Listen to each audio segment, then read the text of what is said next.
അമേരിക്കയിൽ നിന്ന് സൈനിക ഉപകരണങ്ങൾ ഇസ്രയേലിൽ എത്തിയതായി സ്ഥിരീകരിച്ചിരിക്കുകയാണ് ഇസ്രയേൽ പ്രതിരോധ മന്ത്രാലയം. വ്യോമ കരസേനകൾക്ക് ആവശ്യമായ വെടിക്കോപ്പുകൾ, സൈനിക ട്രക്കുകൾ, JLTV കോമ്പാക്ട് മൊബിലിറ്റി വാഹനങ്ങൾ എന്നിവയാണ് അമേരിക്ക കൈമാറിയതെന്ന് പ്രതിരോധ മന്ത്രാലയം അറിയിച്ചു. 2 ചരക്ക് കപ്പലുകളിലും വിമാനങ്ങളിലുമായി 6500 ടണ്ണിലധികം സൈനിക ഉപകരണങ്ങളാണ് ഇസ്രയേലിലെത്തിയത്. ഹൈഫ, അഷ്ദോദ എന്നീ തുറമുഖങ്ങളിലാണ് കപ്പലുകൾ എത്തിയത്. അമേരിക്കയിൽ നിന്ന് എത്തിച്ച യുദ്ധ സാമഗ്രികൾ രാജ്യത്തെ വിവിധ സൈനിക താവളങ്ങളിലേക്ക് മാറ്റിയതായി IDF അധികൃതർ വ്യക്തമാക്കി. ഫെബ്രുവരി 28-ന് ഇറാനുമായുള്ള സംഘർഷം ആരംഭിച്ചതു മുതൽ ഇതുവരെ 1,15,600 ടണ്ണിലധികം സൈനിക ഉപകരണങ്ങൾ അമേരിക്ക ഇസ്രയേലിന് കൈമാറിയിട്ടുണ്ട്. ഇതിനായി 403 വിമാന സർവീസുകളും 10 കപ്പൽ സർവീസുകളുമാണ് ഇതുവരെ ഉപയോഗപ്പെടുത്തിയത്. വരും ആഴ്ചകളിൽ സൈനിക സജ്ജീകരണങ്ങൾ ശക്തിപ്പെടുത്താനുള്ള നടപടികൾ ഊർജിതമാക്കുമെന്ന് ഇസ്രയേൽ പ്രതിരോധ മന്ത്രാലയ ഡയറക്ടർ ജനറൽ അമീർ ബറാം അറിയിച്ചു.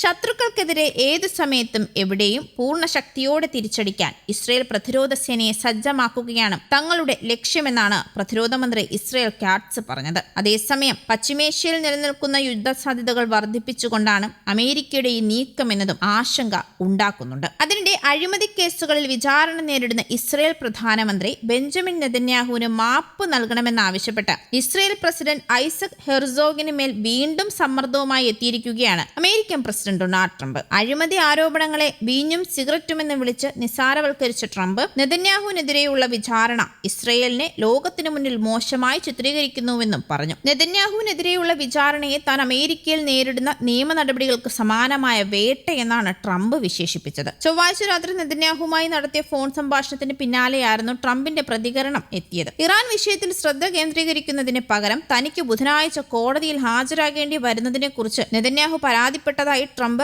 ആക്സിയോസിനോട് പറഞ്ഞിരുന്നു. ഒരു യുദ്ധത്തിനിടയിലോ ഇതൊന്ന് ഒഴിവാക്കി കൊടുക്കൂ എന്നായിരുന്നു ട്രംപിന്റെ പ്രതികരണം. നേരത്തെ ഇസ്രയേൽ പ്രസിഡന്റ് ഹെർസോഗിനെ അപമാനം, ദുർബലം, ദയനീയമായ അവസ്ഥയിലുള്ളവൻ എന്നിങ്ങനെ രൂക്ഷമായ ഭാഷയിൽ വിമർശിച്ചിരുന്ന ട്രംപ് ഇപ്പോൾ മൃദുവായ സമീപനമാണ് നെതന്യാഹുവിന് വേണ്ടി അദ്ദേഹത്തോട് സ്വീകരിക്കുന്നത്. നെതന്യാഹുവിനെ കുറ്റവിമുക്തനാക്കിയാൽ ഹെർസോഗ് ഒരു നാഷണൽ ഹീറോ ആയി മാറുമെന്ന് ട്രംപ് അഭിപ്രായപ്പെട്ടു. ഇസ്രയേൽ പ്രധാനമന്ത്രിക്ക് ഹെർസോഗ് മാപ്പ് നൽകിയാൽ താൻ അതിനെ വളരെയധികം അഭിനന്ദിക്കുമെന്നും ട്രംപ് കൂട്ടിച്ചേർത്തു. അഴിമതി, കൈക്കൂലി, വിശ്വാസവഞ്ചന എന്നീ കുറ്റങ്ങൾ ചുമത്തി 3 കേസുകളിലാണ് നെതന്യാഹു ഇപ്പോൾ വിചാരണ നേരിടുന്നത്. കുറ്റക്കാരനാണെന്ന് കണ്ടെത്തിയാൽ അദ്ദേഹത്തിന് ജയിൽ ശിക്ഷ ലഭിക്കാനുള്ള സാധ്യതയും വളരെയേറെയാണ്.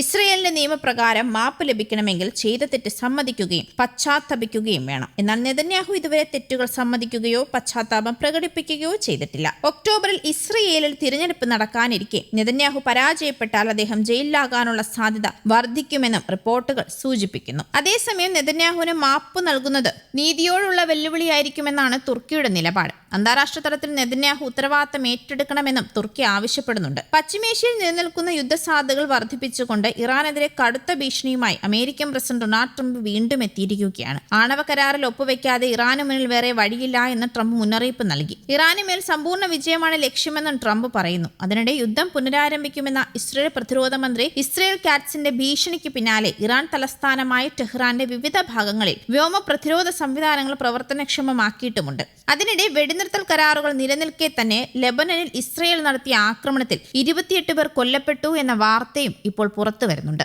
News desk, Kerala Kaumudi.